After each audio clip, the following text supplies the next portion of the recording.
16 years old, thinking she's grown. You better leave her alone, she says, 'cause she's just 16 years old, thinking she's grown. You better leave her alone, she says. She was just 16 years old, thinking she's grown, with an intangible mind, yet a body. She has the kind of body that would make pedophiles neck to exorcism 360. A motherless child in this cold world to be raised and abused by her stepfather, who took advantage of her in all the inhuman ways possible. Verbal assault, physical assault, worst to all, sexual assault. After all, on his deathbed, he announced to her that she would amount to nothing more than just 1 minus 1 in her lifetime. Selfish was he. Her disruptive childhood led her to meet him. He was 3 times her age. He had no moral standards and value. He also had no father figure and a mother who worked the street corner that could raise him to be a man. Therefore, the street raised him. He went from orphan in his foster home and eventually in jail. After all, what do you say to a young man that has the goal and dream of an entrepreneur but he has no one to invest in him? He has the ambition and hunger of a prize fighter but nothing to fight for. He took her in, gave her the so-called love that she ever so needed. He protected her. He was a father figure to her, but he was also her lover. Let me not forget to mention to you that he was 3 times her age. Now, let us fast forward the story to 3 years later. A multitude of beat down STDs to a now 19-year-old pregnant girl on her 3rd trimester. He has certain ways of making love to her, the way that simple guys like me would never dare to. The way he would kiss her across the cheek with his fist. Or the way he would hug her so tightly across the neck that she would need to gasp for air. That type of a loving. And one day, after gambling away the rent money, got drunk to alleviate his sorrow, came home to the pregnant girl, bust through the door, boom!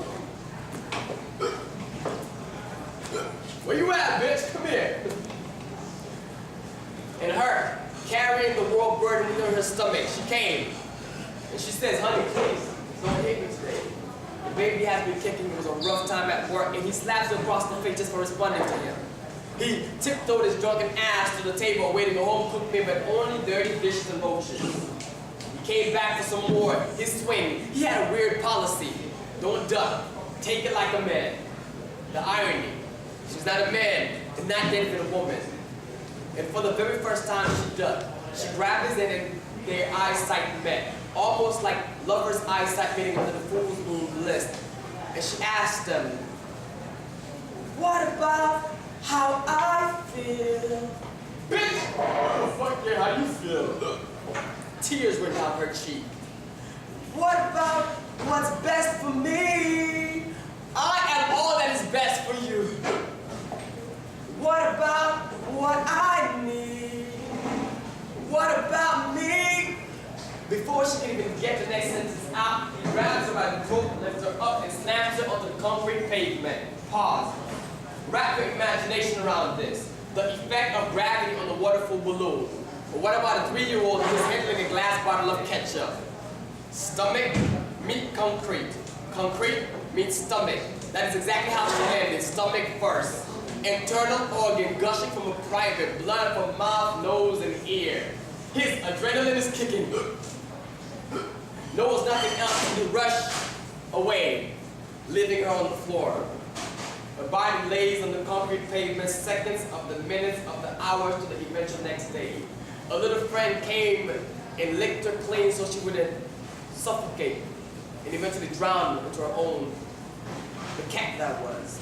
The next morning, the mailman came to deliver a package peeped through the open lower side of the body and called the ER. And as the body was being rushed to the ER, she could envision having a father to protect her, having a mother to teach herself work and love, maybe even finishing school and having a boyfriend. The doctor came in and interrupted and said, ma'am, how are you doing today? She was responseless. He said, I am afraid to tell you this, but you have lost your child. Once more, she was responsible. I mean, she had no one to invest love into, and therefore she had no love to reciprocate it to another soul. He said, I am afraid to tell you this once more, but you have HIV. The words echoed within her soul like slave drum being beaten in the dark light of despair. She wanted nothing more than just death. She closed her eyes and just were waiting for a golden ticket away from this pain. And from the far distance, she could hear a voice preaching about self-worth, finding yourself, forgiving, forget. That's exactly what she did. She forgave, she found herself, and she became a motivational speaker to share her story with others. And one day, she received a phone call from a distant lover from a lifetime ago that she ever dreaded. But she agreed to go and see him. Why? Because that was the Christian thing to do. And every step she took to his room, her leg dragged on. With miserable pestilence, she dragged on to his room. And when she got there, his body lay there like a decomposed carcass. And he says, "Thank you for coming to see me. Life was merciless unto me, and that's why I was merciless unto you. You are the only person that ever showed me love, and I am sorry for all that I did to you. As you know by now, we have HIV, but I am also dying from cancer. And my undying wish would be to know if you can forgive me for all that I did to you." She looked at him dead in his eye, balled up her fist. WWJD. No, not what would Jesus do. Something like, what would her favorite singer do? Or say, what would Jill Scott do? She grabbed him by the neck and she sung him, "You say life's been hard on you, but brother, I got news, it's been hard on me too. You say the world just don't understand, but I ain't the world, my love. I was your lover." She kissed him, forgive, but to never forget. And this is how I was able to hear the story from the grapevine, to share it with you all, to teach one, to each teach one, to cease domestic violence. Thank you.